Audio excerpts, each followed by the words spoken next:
Olá, pessoal, tudo bem com vocês? Que Deus abençoe grandemente sua vida e seus estudos. Sejam muito bem-vindos ao Desafiando Concursos. Eu sou Rebeca Costa, sou professora de Legislação Municipal e também professora de Direito Administrativo para concursos públicos. Sejam muito bem-vindos às nossas aulas e hoje nós começaremos a falar da Lei Orgânica do município de São Paulo para o concurso da CGM. Vamos ter aqui, gente, várias aulas aqui no YouTube gratuitas, mas nós também temos os nossos materiais em PDF, tem mapas mentais, questões, tudo isso por R$ 49,90. Então, aula gratuita aqui no YouTube e os materiais em PDF. Se você quiser, basta colocar aqui nos comentários, eu quero material. Por que a gente vende os materiais, gente? Para sempre ajudar aqui o canal do Desafiando Concurso a custearmos os nossos gastos que temos com materiais, a elaboração de materiais, tudo isso, por isso que nós vendemos os nossos materiais. Então, eu sempre inicio, pessoal, com um versículo bíblico, e não vai ser diferente aqui. Confia ao Senhor as tuas obras e os teus pensamentos serão estabelecidos. Provérbios 16:3. Nunca se esqueça dessa palavra, hein? Olha lá. O que nós teremos tanto aqui no YouTube quanto nos materiais em PDF? Vamos lá, ó.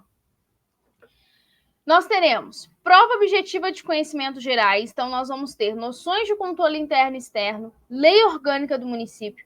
Nós teremos aqui a parte de direito administrativo de conhecimentos específicos. Para você ter ideia, nós temos aqui no Desafiando Concursos um mini livro, tá? Entre aspas, de direito administrativo para concurso público. Ele é todo em slides, então ele é bem bacana, bem legal e vai tudo para vocês também, quem adquirir o material em PDF.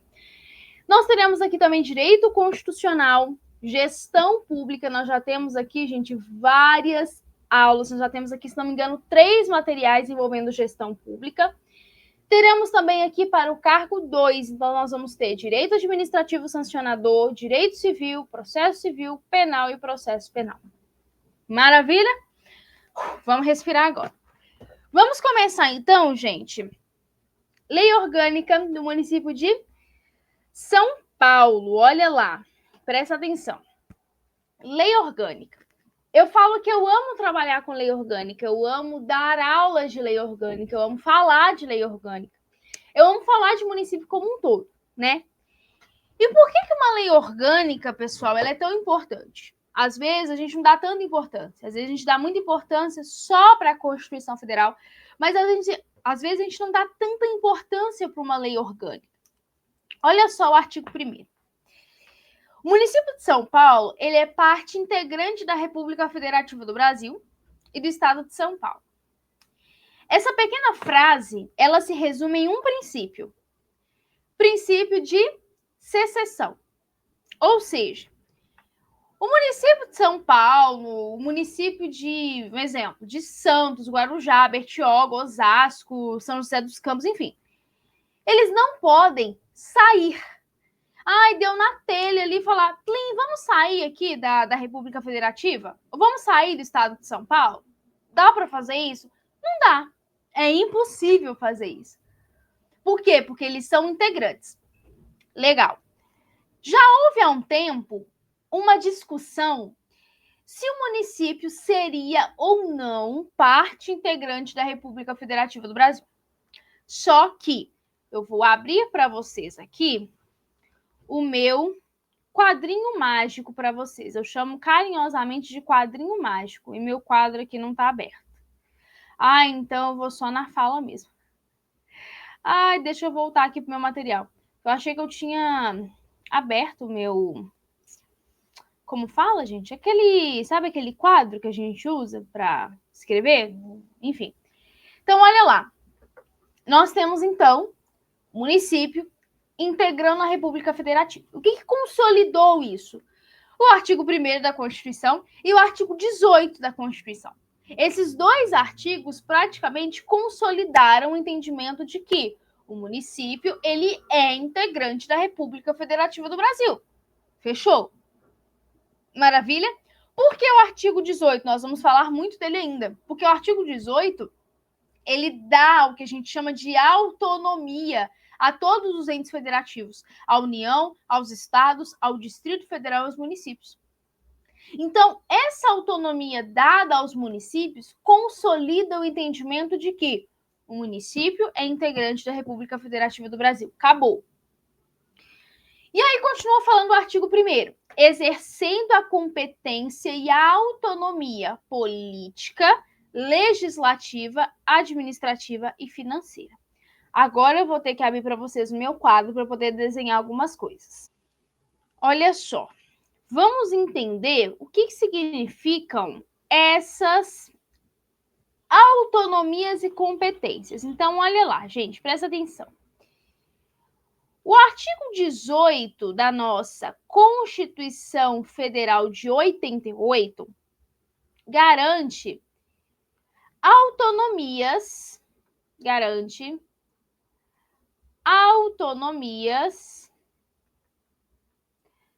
aos entes federativos. Então, vamos lá. Vamos entender o que é isso. Então, a autonomia à União, aos estados, ao Distrito Federal e aqui, por último, aos municípios. Maravilha. O que significa eu dizer? Presta muita atenção. O que significa eu dizer autonomia? Se eu falar assim, ó, um exemplo. Eu tenho plena autonomia de criar os meus materiais. Ou seja, eu, Rebeca, faço os meus materiais sem perguntar para ninguém se eu tenho que fazer ou não. Se eu posso fazer ou não. Se eu quiser colocar aqui no meio do slide uma casinha com uma chaminé saindo fumaça, eu ponho. Claro que eu não vou fazer isso. Mas falando nesse sentido, autonomia. Então, eu posso realizar o material, eu posso fazer o material sem ficar perguntando para ninguém. E a mesma coisa acontece nos municípios. Falando de município, que é o nosso caso aqui. Por exemplo, vou citar um exemplo aqui. Autonomia, exemplo aqui. Política. Autonomia administrativa e financeira. Vou colocar essas três aqui. Financeira.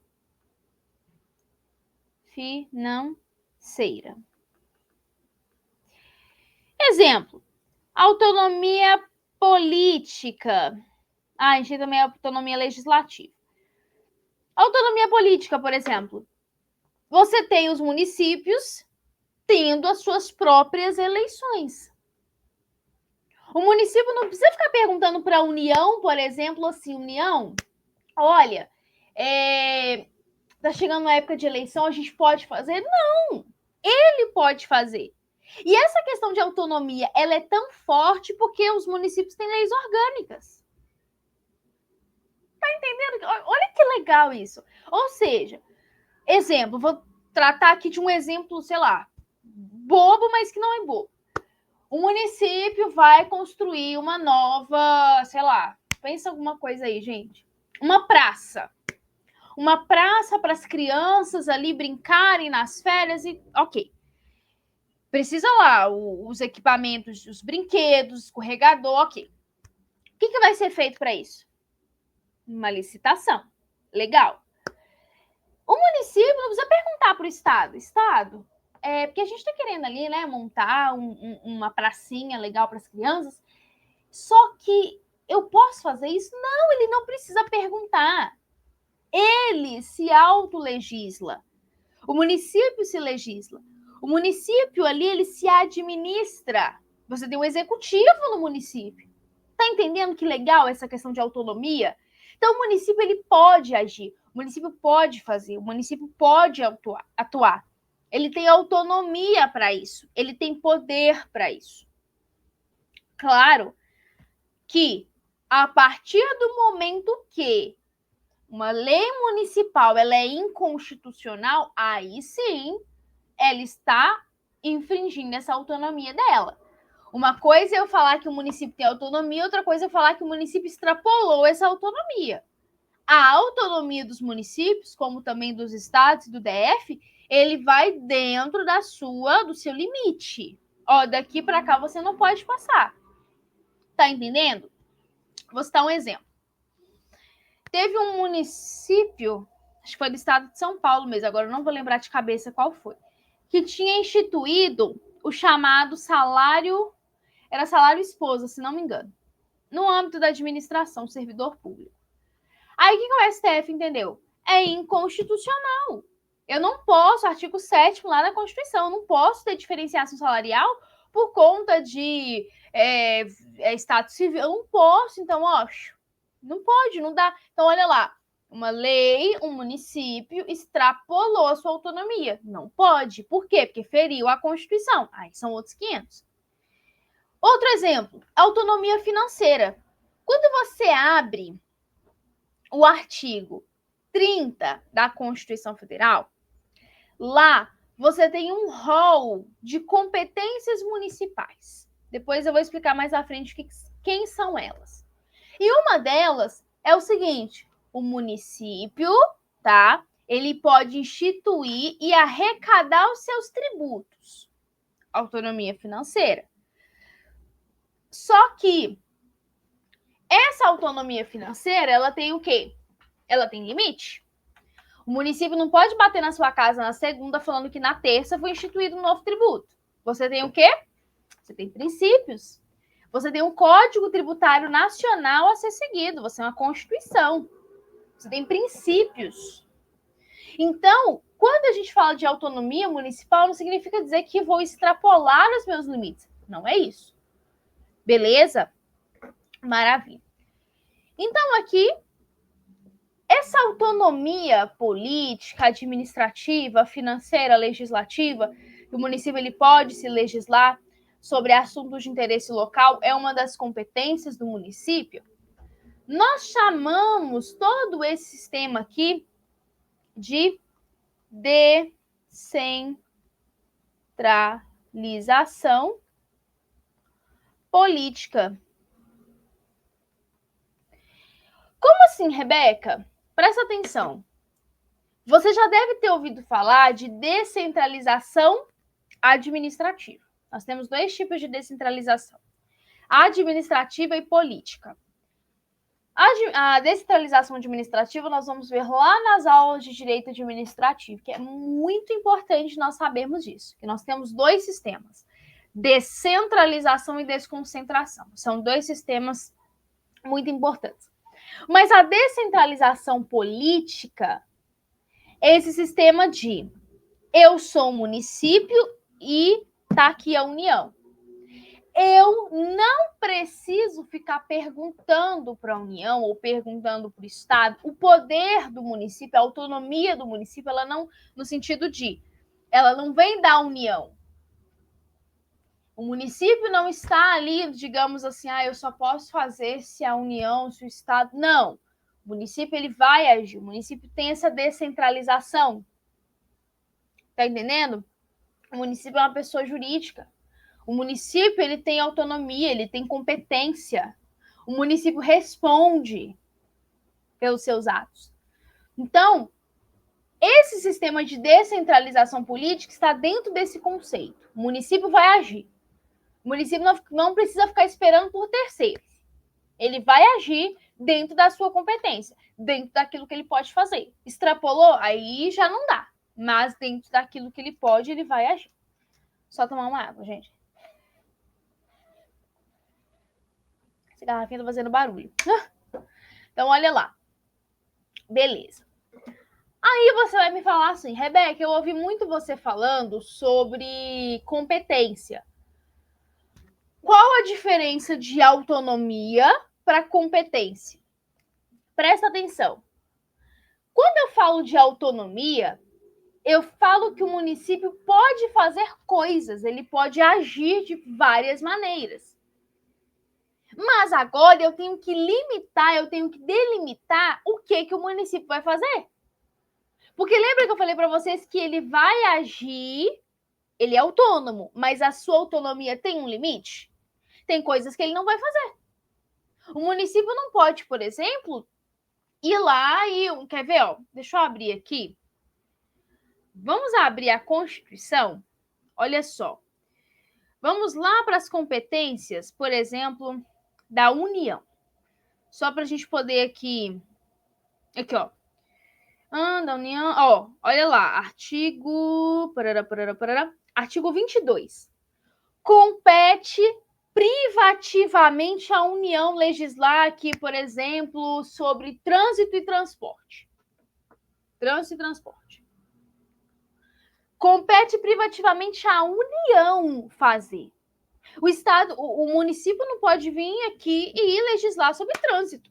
Por que ele não pode fazer isso? Porque isso é uma competência da União, não é do município. Tá vendo? A autonomia do município é limitada. Exemplo, a União legisla sobre processo penal, sobre direito civil. O município não pode vir e falar assim, ó, a partir de hoje eu vou legislar sobre direito civil aqui dentro do nosso município. Existe isso? Não, porque isso é uma competência de quem? Privativa da União, não é do município, não é do Estado, é da União. Então, quando eu falo de competência, quando eu falo do agir, esse agir é limitado. Esse agir é limitado. Eu não vou falar para vocês que eu dou aula de matemática, porque eu não dou. Matemática comigo não é comigo. Eu vou dar aula de matemática. A minha autonomia é limitada ao direito. Eu não vou para matemática. Eu não vou, sei lá, dar aula de, sei lá, de química, de física. Por quê? Porque não é minha competência, não cabe a mim. Tá entendendo? Então, as competências, as autonomias são limitadas. Por isso. Para que não venha o quê? Extrapolar. Então, já que essa autonomia ela é limitada, aí você vai me perguntar, Rebeca, então o que o município pode fazer? O que o município pode... O que ele vai fazer, então? Já que ele tem autonomia, tá bom, ele pode fazer alguma coisa, mas o que são essas coisas que ele pode fazer? Vamos lá no artigo 31 da Constituição. Só para vocês se integrarem. A parte dos municípios começa no artigo 29. Gente, eu tenho um carinho muito grande. Obrigada, Senhor, porque eu agradeço a Deus, porque, gente, município, para mim, eu falo que, dependendo da situação de direito administrativo e em municípios, assim, se eu pegar uma legislação municipal e ficar olhando para mim como se fosse um livro de histórias, para mim, como se fosse um livro de história. Então, tem esse carinho com o município. Dá uma olhadinha lá, artigo 29, 30. Artigo 30, por exemplo, ó, se você abre aqui, começa falando das competências do município. Quais são as competências do município? O que o município pode fazer? O município tem autonomia, legal, mas o que o município pode fazer com essa sua autonomia? Vamos lá, a gente vai explicar aqui agora. Olha só. Deixa eu trocar a cor para diferenciar. Deixa eu subir aqui, porque tá feio. Gente, só lembrando, se vocês quiserem o material em PDF, é só colocar aqui nos comentários, eu quero o material, que eu vou e passo as informações. Ok? Só para vocês terem uma ideia, nós já temos 3, se não me engano, legislações, uma legislação e 2 decretos, e tudo já está fechando o quê? Deve estar fechando em quase 200 slides, tá? Em PDF. Então, se vocês quiserem, é só vocês me pedirem aqui. Então, olha lá, competência do município. Então, a competência é o que o município pode fazer. Beleza? Então, vamos lá. Inciso 1. Não vou colocar tudo, tá, gente? Legislar sobre assuntos de interesse local. Então, olha lá. Legislar sobre assuntos de interesse local. Exemplo. O STF entendeu que o município ele pode legislar sobre horário de funcionamento de comércio. O STF entendeu que o município, que eu acabei de falar, ele pode legislar. Então, ele pode decidir horário de funcionamento de comércio. Só que esse ato de legislar de horários de comércio não funciona para banco, instituição bancária. O que o município pode legislar para a instituição bancária? Fila. Horário de permanência na fila. Aí o município pode. Dica de ouro aqui para vocês. Sabemos que o concurso da CGM é cobrado o quê? Jurisprudência. Certo ou errado? Certo. Tenho aqui 2 dicas para vocês. Gente, para honra e glória de Deus, Desafiando Concursos tem parceria com a editora Mizuno. E eu vou mostrar rapidamente aqui para vocês. Esse aqui é um dos exemplares, deixa eu passar para cá, que eles nos mandaram de Direito Constitucional Jurisprudencial. Gente, Direito Constitucional todo em jurisprudência. Inclusive, o que eu estou falando para vocês está aqui neste livro. Cadê? Qual página? Não me recordo. Deixa para lá. Então, olha só. Olha aqui, ó. Remédios constitucionais. Tem muita coisa, gente. Ele é todo em jurisprudência. Gente, todo. Aqui, ó. Achei. Graças a Deus. Página 150. Olha só a súmula vinculante 38. É competente o município para fixar o horário de funcionamento de estabelecimento comercial. Olha só. Tema 272 foi tema de repercussão geral. Compete ao município legislar sobre assuntos de interesse local, notadamente sobre a definição do tempo máximo de espera de clientes em fila de instituições bancárias. Olha só, gente. Tudo aqui, olha só para vocês verem. Súmula vinculante. Então, para quem for prestar, gente, esses livros aqui são maravilhosos, porque ele é todo em jurisprudência. E tem esse aqui também, Direito Administrativo, todo em jurisprudência. Gente, quando esses livros aqui chegaram para mim, pensa numa pessoa que assim, gente, ai, Deus é maravilhoso, porque eu vou te falar, viu, gente? Esses livros aqui são, olha isso aqui. Olha só, todo em jurisprudência. Meu marcador de página aqui da Mizuno caindo. Ele é todo em jurisprudência, gente. Todo em jurisprudência. Vou deixar o link aqui na descrição para vocês. Se vocês quiserem dar uma olhadinha no site deles. Esses livros aqui estão super em conta no site e vai te ajudar muito. E tenho também desses daqui, que é o direito penal, jurisprudencial e direito civil também, jurisprudencial. Belezinha? Vamos voltar para a nossa aula, né? Dessa pausa aí para falar do livro. Que é bom para mim, a gente passa para frente, né? Então, olha lá. Legislar. Essa palavrinha aqui, ela é super mágica. Por quê? Porque quando você olha aqui, legislar, aí você entende a autonomia legislativa. Ou seja, o município pode o quê? Pode legislar. Ele pode criar leis sobre assuntos de interesse o quê? Interesse local. Beleza? Então, vamos aqui para mais uma competência do município. Olha lá. 2.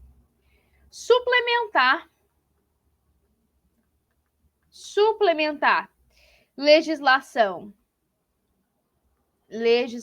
federal e legislação estadual naquilo que lhe couber. Ou seja, se eventualmente uma legislação federal ou estadual não tratou de um tema que é de assunto de interesse local do município, o município pode suplementar.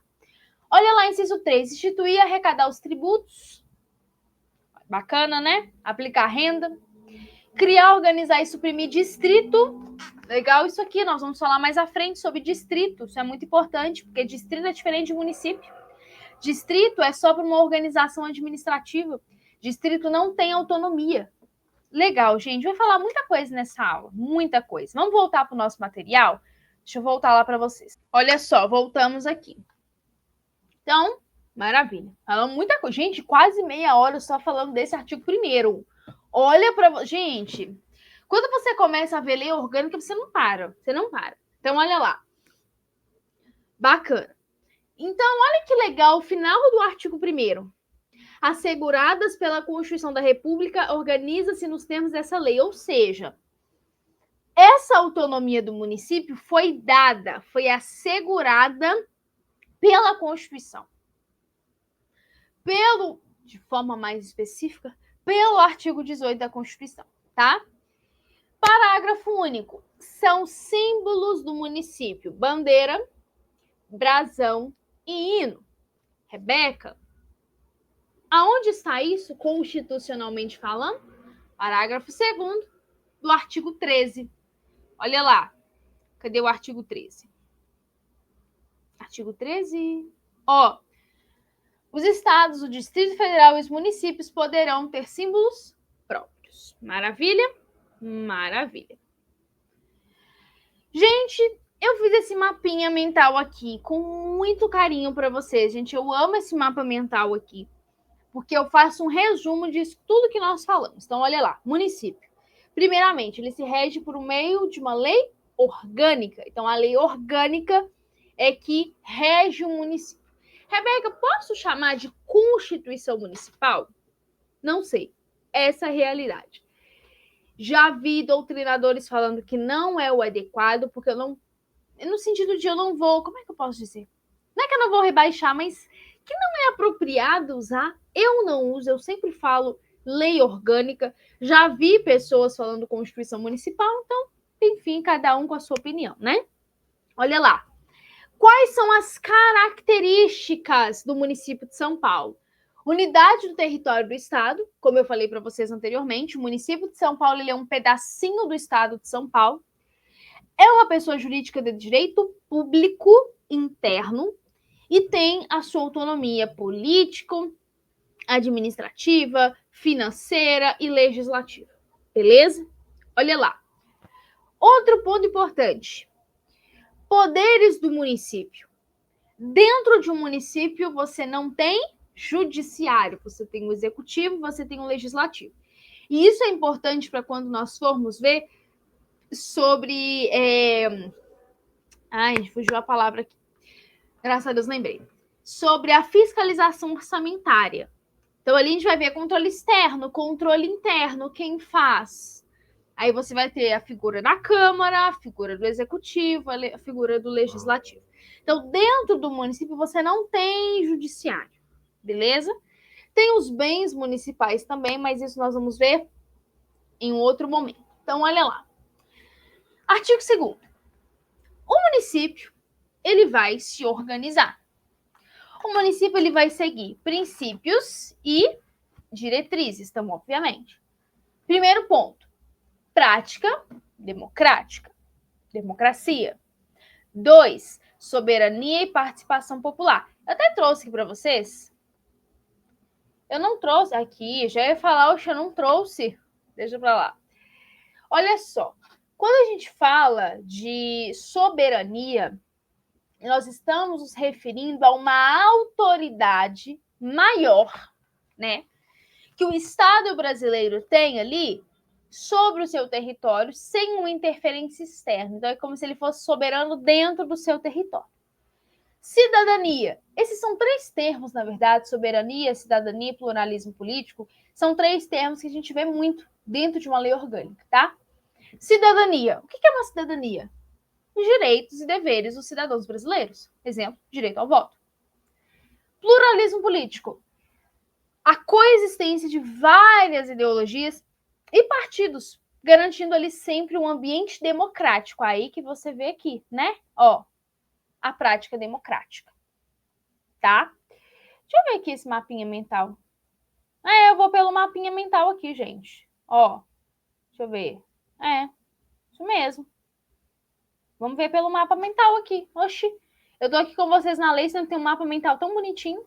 Então, olha lá.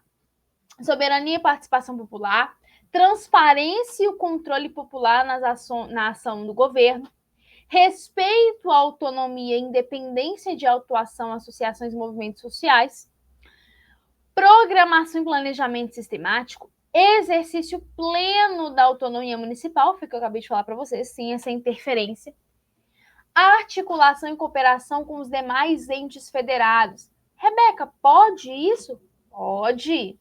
Pode isso. Quando a gente fala de competência, existem 3 tipos de competência. 3 tipos. Primeira delas, competência privativa, que é essa que eu falei para vocês. Deixa eu abrir minha tela aqui para eu ficar maior. Que é essa que eu falei para vocês. Que é essa competência, exemplo. O município pode instituir e arrecadar os seus impostos. O município pode legislar sobre assuntos de interesse local, enfim. Então, são essas competências que só o município pode fazer. Só o município pode. O município de Osasco não pode querer legislar sobre algo no município de Santos, por exemplo. Por que não pode? Porque é uma competência privativa do município de Santos, do município de São Paulo. Então, não tem como. Segunda autonomia é o que a gente chama de autonomia complementar. Ou seja, é uma competência ou competência comum. É uma competência que cabe à União, aos estados e ao município fazerem. Exemplo, deixa eu ver aqui um exemplo para vocês. Erradicar a pobreza e a marginalização é uma competência dos 3 entes federativos. Não é só do município. Não é só do município de São Paulo, é do município de São Paulo com o estado, com a União também. Os 3 atuando juntos. Sabe como é que eu costumo dar esse exemplo? Vou supor para vocês. Eu sempre falo isso em aula. Você mora num prédio. E a sua vizinha de cima, contratou uma pessoa para poder mexer na cozinha dela. Só que aí o pedreiro que foi mexer acabou quebrando o cano e começou a vazar água no apartamento dela. Eu te pergunto. Gente, não é falando por mal, tá? Só no exemplo. Esse é um problema seu ou é um problema dela? É um problema dela. Por que é um problema dela? Porque o apartamento é dela, ela contratou o serviço. Então o problema é dela, não é seu. Ela não pode querer dividir o problema dela com você. Porque só ela é uma competência. Agora, para ela arrumar o estrago, é uma competência privativa dela. Mas agora vamos supor, você mora em um prédio. E aí o prédio contrata uma empresa para fazer, limpeza na caixa d'água. Só que na hora que a empresa for fazer a limpeza na caixa d'água, acabou mexendo na bomba da caixa e estragou, deu problema. E todo mundo ficou sem água. Aí eu te pergunto, isso é um problema seu ou é um problema de todo mundo? É um problema de todo mundo. Competência comum. Vai todo mundo se unir e ir lá atrás do síndico e falar, olha, o que vai acontecer agora? Por quê? Porque afetou todo mundo. Porque é algo coletivo. É uma competência comum agora todo mundo se reunir e lá tomar providência. Mas o apartamento da sua vizinha não. O apartamento é dela. Foi ela que contratou, é uma competência dela arrumar. Agora, no prédio, não. Aí já todo mundo tem que se unir em prol ali e tentar resolver essa situação. Beleza? E a terceira competência é o que a gente chama de competência suplementar. Rebeca, o que seria isso? É essa competência aqui, ó, que eu li para vocês agora há pouco. Cadê? Artigo 31. Artigo 30. Olha só. Suplementar a legislação federal e estadual no que couber. Isso é uma competência suplementar. Tem leis orgânicas e quando você abre, esse tópico competência suplementar vem separado. Em outras leis orgânicas, a maioria delas, você vê suplementar dentro da competência privativa. Mas, doutrinariamente falando, são 3 tipos de competência: privativa, comum e suplementar. Beleza? Vamos voltar, então. Aqui, ó. Garantia de acesso a todos de modo justo e igual, sem distinção de origem. Eu coloquei uma reticência porque continua. Acolhida e o tratamento igual a todos os que, no respeito da lei, afluam para o município. Defesa e preservação do território, dos recursos naturais do meio ambiente do município. Preservação dos valores históricos e culturais da população. Moralidade administrativa. Gente, esse assunto aqui é muito importante, principalmente quando formos falar de lei de improbidade administrativa. e idoneidade dos agentes e servidores públicos, tá? Olha lá, continuando aqui. Artigo 3º. Essa lei estabelece normas autoaplicáveis, excetuadas aquelas que expressamente dependam de outros diplomas legais ou regulamentares, tá vendo? A lei orgânica estabelece normas que serão aplicáveis no município, por conta dessa autonomia. Mas é claro, se eu tenho ali outros dispositivos que vão regular aquele assunto, ok, mas tirando isso, as normas vão ser aplicáveis dentro do município, beleza? Artigo 4º. O município, respeitando os artigos, os dispositivos lá do artigo 4º da Constituição. Qual que é o artigo 4º? Olha lá. A República Federativa do Brasil rege nas suas relações internacionais pelos seguintes princípios: independência nacional, prevalência dos direitos humanos, autodeterminação dos povos e etc, tá? Vai manter relações internacionais através de convênios e outras formas de cooperação. Beleza? Título 2. Poder municipal. Olha lá. O poder pertence a quem, gente? O povo. Aí você falou assim, Rebeca, essa frase ela é bem conhecida. Onde que é? Vamos lá no parágrafo único do artigo 1º da Constituição. Olha lá. Todo o poder emana do povo, que o exerce por meio de quem? Os representantes eleitos ou diretamente nos termos desta Constituição. Dentro do município, quem que exerce ali essa representação? Vamos dizer assim, né, de forma direta. Quando você abre ali o tópico do legislativo, quem exerce? Os vereadores. Certo? Ok. Então, o poder municipal pertence ao povo. O exerce por meio de seus representantes, eleitos para o legislativo, e o executivo ou diretamente, segundo estabelecido nessa lei. Olha só. Dentro do município, então, nós temos 4 também formas de se organizar. Auto-organização, autogoverno, auto-administração e autolegislação. A auto-organização, o município, ele se organiza por meio de uma lei orgânica própria. Aonde está escrito isso? Vai lá no artigo 29 da Constituição. Olha só. Artigo 29. O município reger-se-á por lei orgânica, votada em 2 turnos, com interstício mínimo de 10 dias, é um intervalo, né? E aprovada por 2/3 dos membros da Câmara. Aí vai continuar. Então, a Constituição é como se ela falasse para o município: município, você pode se organizar por meio de uma lei orgânica, não tem problema não, se organiza. Vai lá, fica tranquilo, se organiza por meio de uma lei orgânica. Basicamente isso, né? Autogoverno, eleição de prefeito, vice-vereador. Por quê? Porque ele pode se autogovernar. Quem governa? Aqueles que são representantes do povo. Não é? Autoadministração. Exemplo. O município, ele pode realizar licitação? Pode. O município pode contratar? Pode. O município pode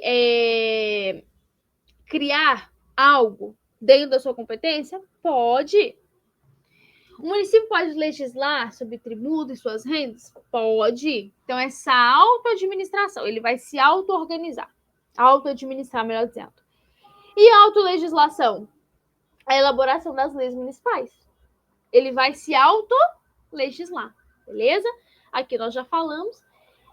Esse ponto aqui também, eu gosto muito dele, porque aqui nós temos as 3 formas em que o município pode ser criado. Existem 3 formas, desde que a lei federal regularize. Olha só, nós temos o desmembramento, a incorporação e a fusão. Essas 3 formas podem criar um município. No desmembramento, como que é feito? Olha só, exemplo. Você tem um grande distrito de uma cidade grande também. Vamos supor. Esse distrito, ele pode se desmembrar do município para criar um. Então, no desmembramento, você tem a separação de parte de um município para poder integrar outro, ou constituir um outro município. Então, por exemplo, vamos supor, você tem lá município A, beleza? Dentro do município A, você tem um grande distrito aqui dentro. Grande. Tem recurso financeiro, é um município, é um distrito próspero, tá? Porque quando você fala na criação de um município, você tem vários aspectos a serem observados. Aspecto financeiro, aspecto populacional, você tem vários pontos a serem observados. Inclusive, tem um município, que agora eu esqueci o nome dele, eu vi a matéria recentemente, inclusive eu até citei, graças a Deus, em uma apresentação de um artigo científico que nós fizemos sobre políticas públicas municipais. E um município super, assim, pequeno, no sentido, não estou falando de território, falando de populacional. A população jovem desse município está indo para outros municípios vizinhos para poder estudar, se profissionalizar. Por quê? Porque esse outro município ele não comporta esse tipo de benefício aos jovens. Então, esse município, quando eu fui ver na matéria, ele foi desmembrado. Ele era um distrito e foi desmembrado. Aí eu olhei e falei, mas desmembrado? Por quê? Porque quando você fala de desmembramento, você fala criação de um município, você tem pontos a serem analisados. Né? Por isso que eu estou falando aqui. Ah, é um município grande, é um município que tem um recurso. Ok, ele vai lá, se desmembra e se cria. Vai criar um novo município. Cria um novo município. Já a incorporação é quando você tem a reunião, ou seja, você tem a junção de um município em outro. Por exemplo, o município A se juntou no município B. Só que o município A perdeu a sua personalidade. Agora é tudo município B. Já na fusão, é quando você tem um ou mais municípios. Todos eles perdem a sua personalidade, surgindo um novo município. É diferente da incorporação? É. Porque na incorporação, um dos municípios que perde a sua personalidade. Na fusão, não. Na fusão, todos os municípios perdem a sua personalidade, criando um novo. Exemplo, você tem 2, 3, 4 municípios, por exemplo, de baixa renda. Aí eles vão lá, se fundem, né, se unem ali, todos perdem a sua personalidade para criar um novo. Basicamente isso. Ok? Olha lá. Deixa eu abrir minha tela toda aqui. Eu gosto muito, gente, de trabalhar com mapa mental pela memorização, tá? Então, olha lá. Estamos falando do poder municipal. Olha o parágrafo primeiro, então. Como que o povo exerce poder? Pelo sufrágio universal e pelo voto direto e secreto. Pela iniciativa popular, um projeto de lei, emenda, lei orgânica e lei de interesse específico do município. Então, obviamente, da cidade, bairro. Então, se vai ser criado ali uma legislação para tratar, para falar de um determinado bairro, legislar, enfim, de um bairro, uma cidade, desse caso aqui, o que vai ser feito? A população vai ser o quê? Consultada. Plebiscito e referendo. Qual é a diferença de plebiscito para referendo? Eu dou sempre o seguinte exemplo. Plebiscito é isso aqui, ó. Eu moro com os meus pais. E eu quero colocar um quadro na parede do meu quarto. Eu falo assim, mãe, pai, faz favor. Eu quero colocar um quadro nessa parede aqui. Nessa parede que eu quero colocar um quadro. O que vocês acham? Isso é um plebiscito.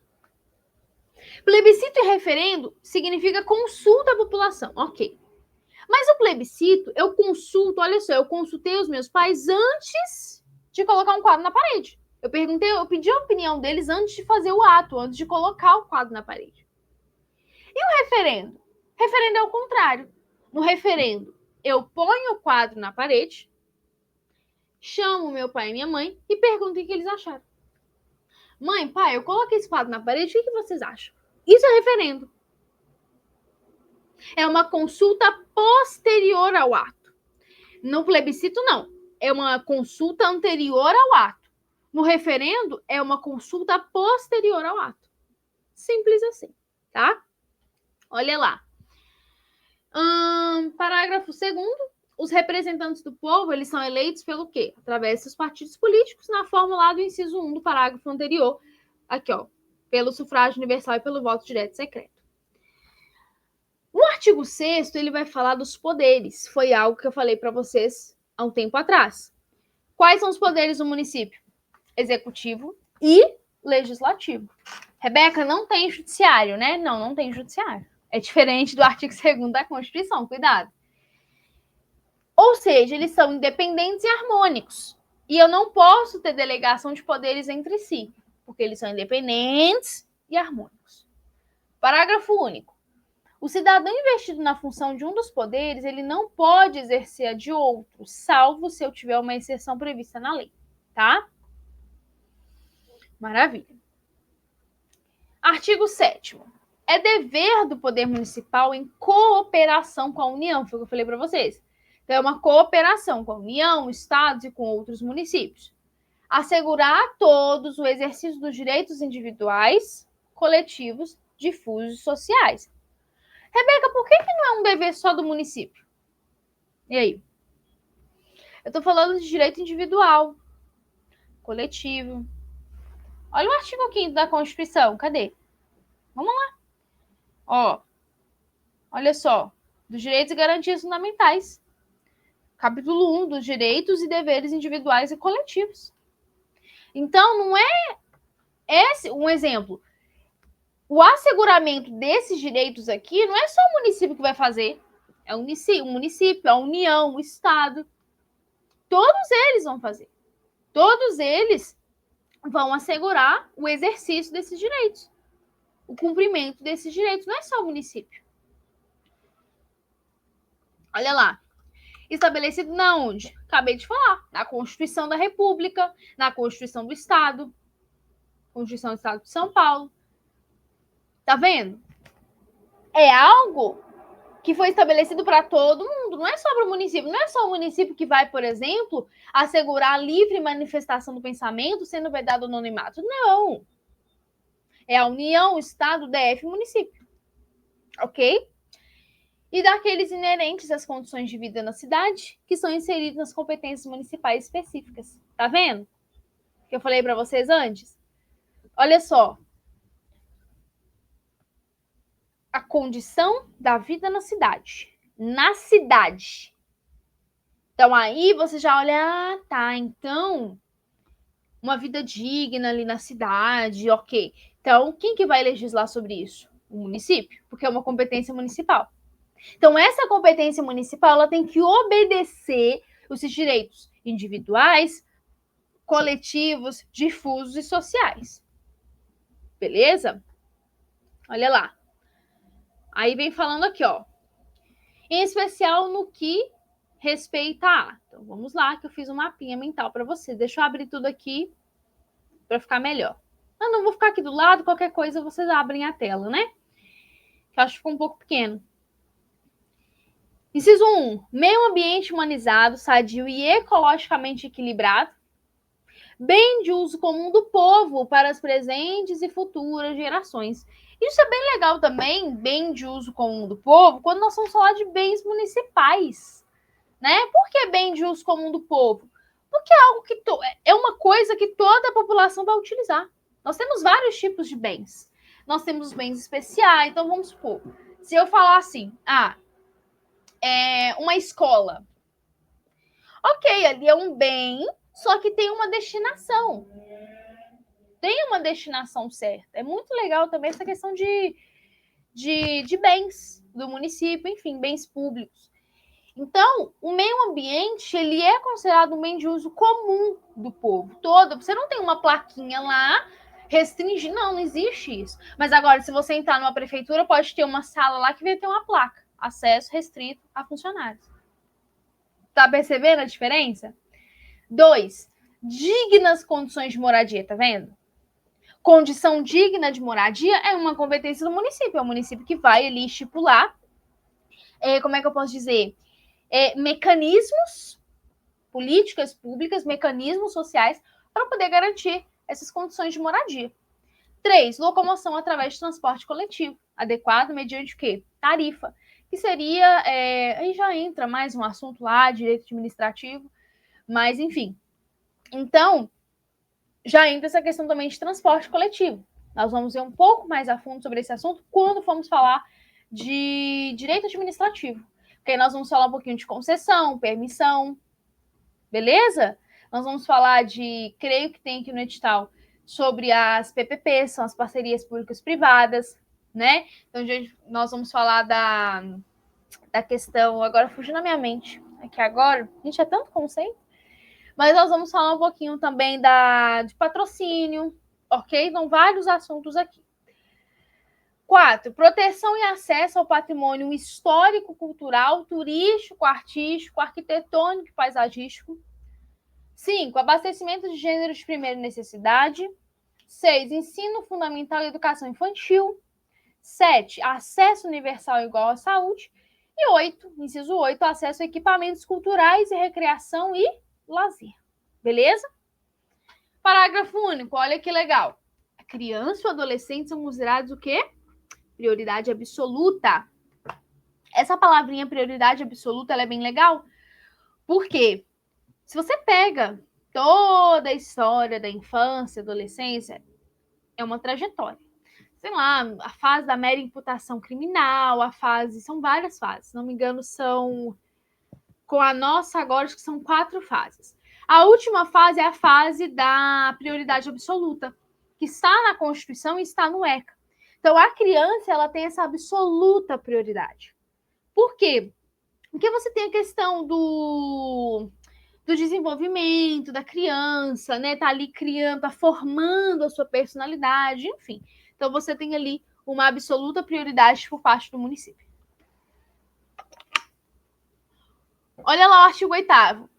O poder municipal vai criar por lei, não é por decreto, não, por lei, conselhos compostos de representantes eleitos ou designados. Com qual finalidade? Assegurar a adequada participação de todos os cidadãos em suas decisões. Parágrafo único. É vedado, é proibido o exercício da função representante ou conselheiro por pessoas que estejam ali nos casos de inelegibilidade, nos termos da legislação federal, porque tem lei própria. Inclusive na onde? Nos conselhos tutelares e municipais. Ok? Olha lá o artigo 9. A lei vai dispor sobre... Então, a lei vai dispor sobre o quê? Modo de participação dos conselhos, associações representativas, fiscalização popular dos atos e decisões do poder municipal e das obras e serviços públicos, a participação popular nas audiências públicas promovidas pelo Legislativo ou pelo Executivo. Beleza? Então, a lei vai dispor sobre esses pontos. Artigo 10. O Legislativo e o Executivo, eles vão tomar uma iniciativa de propor o quê? A convocação de plebiscito. Aí eu até coloquei aqui para vocês, mas a gente já falou, né? Plebiscito antes de realizar o ato, referendo depois de realizar o ato. Então, o plebiscito e referendo, você tem uma convocação. Então, no caso, o plebiscito, antes de proceder à discussão da aprovação de obras de valor elevado, enfim. Então, antes de realizar o ato, você tem um plebiscito. Ah, nós vamos fazer tal coisa. Tá bom, vamos aqui. Exemplo claríssimo disso. Criação de um município. Você tem um plebiscito. Porque você tem duas populações, de um município e de outro. Vamos supor que o município A e o município B vão se unir. Legal? Sei lá, vão ali, vai acontecer uma fusão entre eles. Os dois vão perder a personalidade e vão se unir e formar um só. Eu preciso saber o que a população de ambos os municípios acha sobre isso. Certo ou errado? É a mesma coisa, você está na sua casa, e aí um exemplo, é você e sua família. E aí você quer se mudar. Você está olhando uma casa em uma outra cidade. Você não vai consultar a sua família? Olha, o que vocês acham? É a mesma coisa dentro de um município, tá?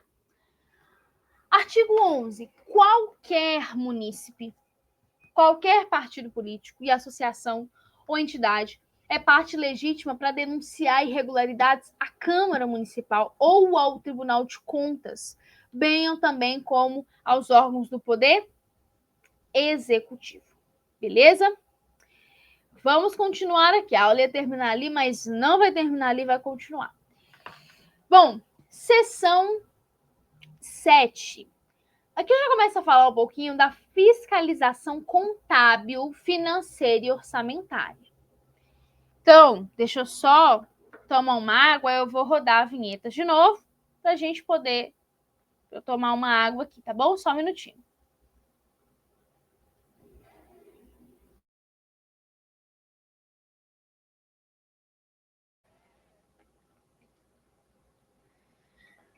Maravilha.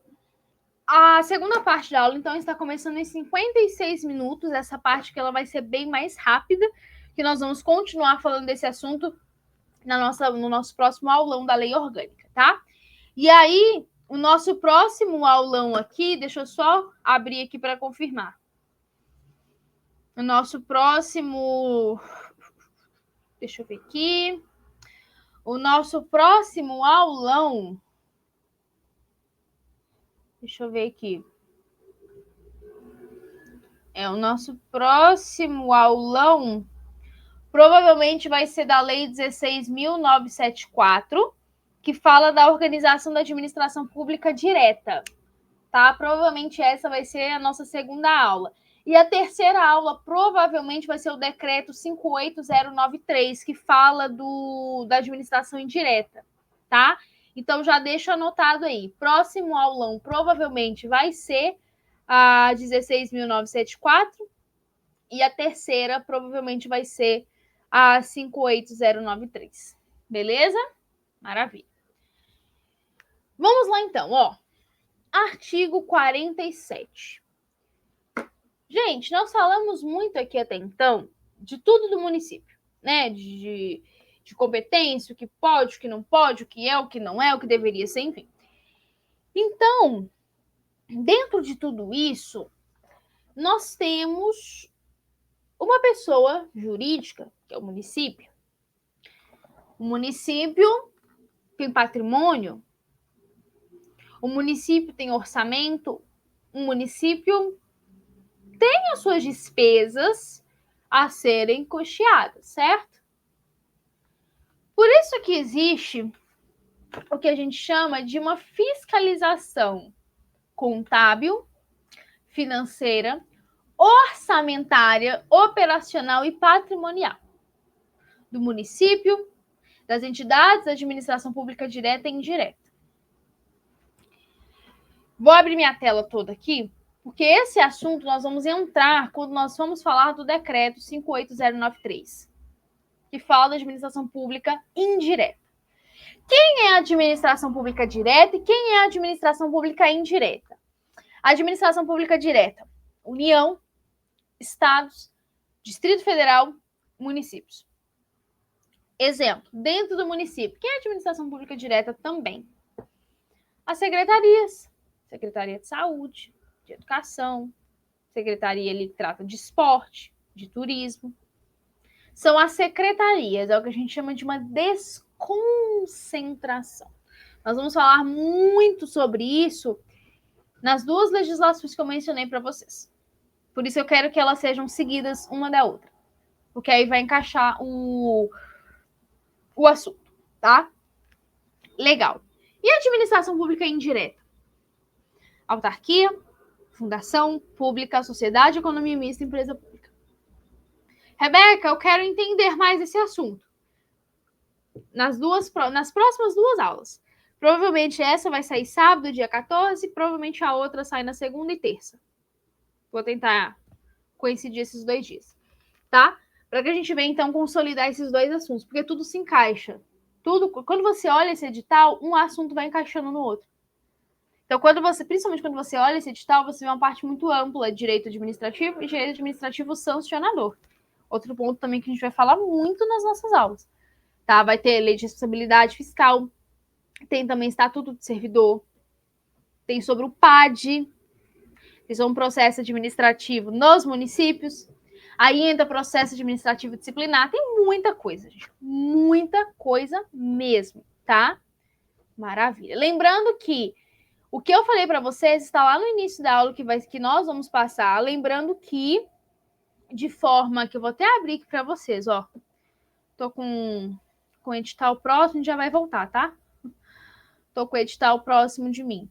Ó, lembrando que dos conhecimentos especializados, nós vamos ter apenas da área de especialização de correição, tá? Que é a maior parte de direito administrativo. E a outra parte nós vamos ter para todos os cargos, conhecimento específico, ok? E conhecimentos gerais, que é a parte, tudo que envolve legislação. Beleza? Maravilha. Então, olha lá. Então, quando a gente fala desse controle, eu tenho legalidade, legitimidade, economicidade e aplicação das subvenções e renúncia de receitas. Quem faz essa fiscalização? Quem faz esse controle? Existem dois tipos de controle: controle externo e controle interno. Quem faz o controle externo? A Câmara Municipal, por meio de quem? Do Tribunal de Contas. E o controle interno, quem faz? Poderes executivo e legislativo. Beleza? Nós vamos ver mais à frente. Olha lá, isso aqui foi o que eu acabei de falar para você, só que em mapa mental. O que seria um controle interno? O que seria esse sistema? Esse sistema é um conjunto de órgãos descentralizados. Já expliquei para vocês o que é descentralizado, né? E qual que é a finalidade? A fiscalização e avaliação de uma execução orçamentária, contábil, financeira, patrimonial e operacional daquela entidade contratada. Já o sistema de controle interno também pode ser entendido como um somatório de todas as atividades que são exercidas no dia a dia. Ou seja, eficiência operacional, cumprimento das normas. Então, o sistema de controle é justamente isso. É eu ver como que está andando, como que está funcionando. Tanto que se você olha a história de sistema de controle interno, você vê isso dentro da iniciativa privada. Acho que eu até trouxe isso aqui para vocês. Aqui, ó, tá vendo? Controle interno não é uma criação da administração, porque já é usado na iniciativa privada. Só que aí nós temos a aplicação no âmbito público, no setor público, na administração pública. Então, quando você fala de controle interno, eu falo de um conjunto de métodos, de medidas, para quê? Para proteger um patrimônio, para verificar a exatidão. Peraí, eu tenho um exemplo, trazendo para a iniciativa privada. Eu tenho um exemplo, uma empresa. Eu tenho que saber como que vai o andamento dessa empresa, dessa pessoa jurídica. E a mesma coisa vai para o município. Acabei de falar para vocês, o município tem patrimônio, tem pessoas, tem despesa, ele precisa ter esse controle. Por isso que chama, né? Controle. Então, esse sistema de controle interno e externo é um conjunto de todas as ações e práticas de verificação do cumprimento dos objetivos e metas da administração. Sempre obedecendo quais princípios? O famosíssimo LIMP. Legalidade, impessoalidade, moralidade, publicidade e eficiência. Se você já estuda para concurso há um tempo, você sabe que está lá no artigo 37 da Constituição Federal. Então, a administração pública ela vai querer saber se os seus objetivos, se as suas metas estão sendo cumpridas. E como que eu vou fazer isso? Por meio de um controle. Com qual finalidade? Para aprimorar, melhorar o aproveitamento do uso desses bens e dos recursos públicos. Beleza? Controle, controlar. Significa o quê? Fiscalizar. Certo? Evitando que essa objetividade, dessa objetiva, se desvie das finalidades. Ou seja, Um exemplo, estou falando de uma administração pública indireta. Eu vou supor um exemplo, tá? Sei lá, uma sociedade de economia mista. Ela tem uma definição, ela tem uma destinação. Nós vamos ver isso no decreto 58093. Quando você fala de administração pública indireta, não existe entre administração pública indireta e direta, não existe entre elas hierarquia. O que existe? Fiscalização. Isso existe. Nós vamos ver, deixa eu ter. Ó, cadê aqui?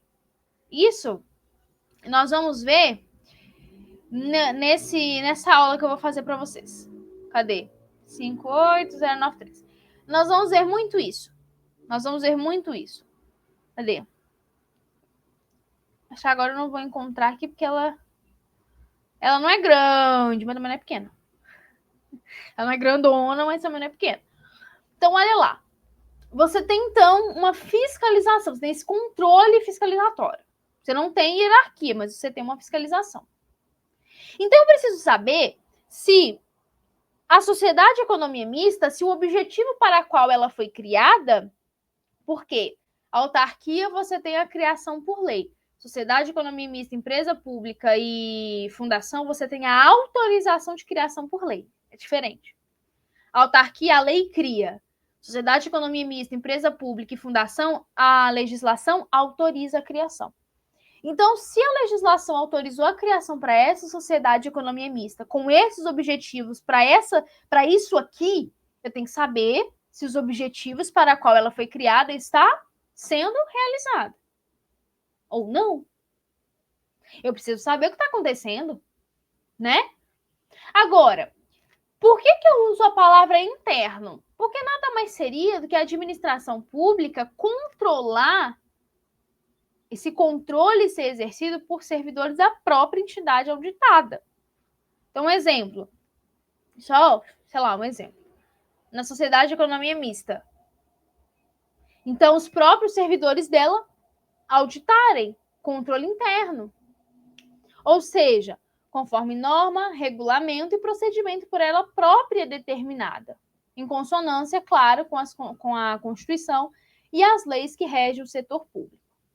Então, o controle interno ele é responsável pela fiscalização, prevenção contínua e permanente dos atos do poder e tem a incumbência de alertar o gestor para possíveis falhas.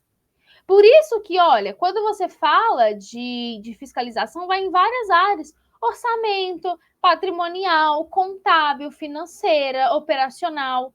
Então, se tiver um erro em alguma dessas áreas, o que vai acontecer? Vai alertar o gestor dessas possíveis falhas que eventualmente estejam acontecendo, estejam ocorrendo e pode, assim, auxiliar colocando ali ações, desenvolvendo ações, estipulando ações para evitar prejuízos maiores, poder corrigir essas falhas. Por isso, esse controle interno. Ó, isso aqui não tá legal, isso aqui vai, lá na frente, isso aqui vai dar um problema. Vamos tentar resolver isso aqui, então, para lá na frente o problema não ser tão grande, né? Então, aqui também eu coloquei um pouquinho de uma... Provavelmente vocês já devem ter visto, Eli Lopes Meirelles. Ele fala que a fiscalização financeira e orçamentária atribuída ao executivo compreende os controles da legalidade, da finalidade da execução. O controle interno da legalidade ele é exercido sobre os atos pertinentes ao quê? A arrecadação de receita e a realização de despesa, bem como também sobre os que acarretam ou possam acarretar nascimento e extinção de direitos e obrigações. Então, aqui ele diz que o controle interno da fidelidade visa a conduta funcional dos agentes responsáveis por bens e valores públicos, o controle interno da execução, cumprimento do programa de trabalho. Então, aqui ele vai explicando um pouquinho, até mesmo conforme a Lei 4.320 de 64, tá? Então, o controle interno é aquele exercido dentro de um mesmo poder. E falando do município, nos dois poderes automaticamente. Foi o que nós vimos agora. Então, olha lá. Ou através dos órgãos, na estrutura administrativa do poder do município, poder executivo municipal. E ainda podemos afirmar que o controle exercido pelas chefias sobre os atos de seus subordinados dentro de um órgão público é classificado como controle interno. Então, um controle que é exercido pela chefia sobre os atos de seus subordinados dentro de um órgão público é o controle interno. Aonde eu tenho sobre controle interno e externo dentro da Constituição Federal? Artigo 31. Então, olha lá. Artigo 31. A fiscalização do município é exercida pelo Poder Legislativo Municipal mediante controle externo. E o controle externo da Câmara é exercido com auxílio de quem? De Tribunal de Contas do Estado ou do município, ou dos conselhos ou tribunais de contas dos municípios, onde houver. Ok? Deixa eu ver aqui até... Ah, tá certo. Então, olha lá. Parágrafo 1º. Quem vai prestar conta? Qualquer pessoa, física ou jurídica, de direito público ou privado, que utiliza, arrecada, guarde, gerencie ou administre dinheiro, bens ou valores públicos no qual o município responda.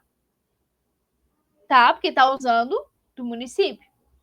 E as contas do município, elas ficam, inclusive por meios eletrônicos, durante todo o exercício, ok?